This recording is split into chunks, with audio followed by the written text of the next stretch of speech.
Anam pencerede donup kalıp, kendin yolu sene bakır. Sandıqda ütülü her bir forma, kokun ele eve yaxır. Bir mektub yarımçıq qalıb, qaydaram sözün yarım. Senin geden ayak sesin hele yatır bu dar yolun altında. Son nefeste vətən dedim, adın qaya kimi qaldı. Üzün getdi, izlerin kaldı. Şehit oldun, bize sabah kaldı. Son nefeste vətən dedim, gözü bayraq tek açıldı. Sen gittin, yüreğimde kaldın. Şehitler öldü, adın yaşadı.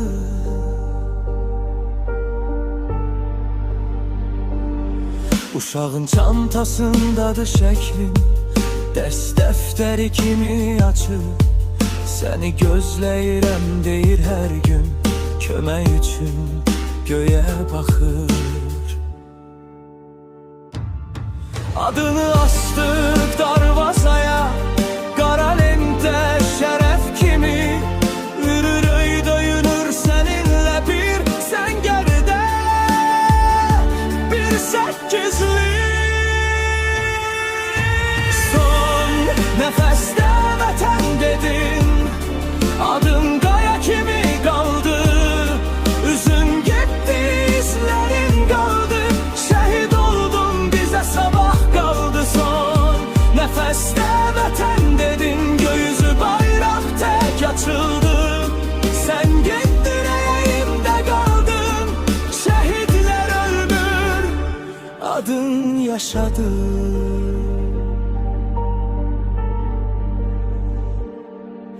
Son nefeste vətən dedin, adın qaya kimi qaldı.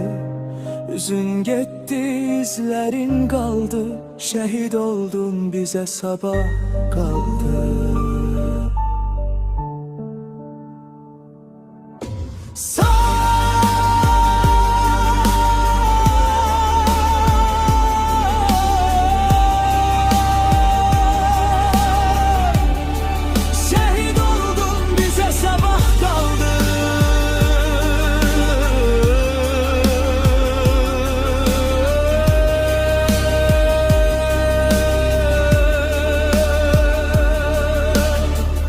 Adın yaşadı.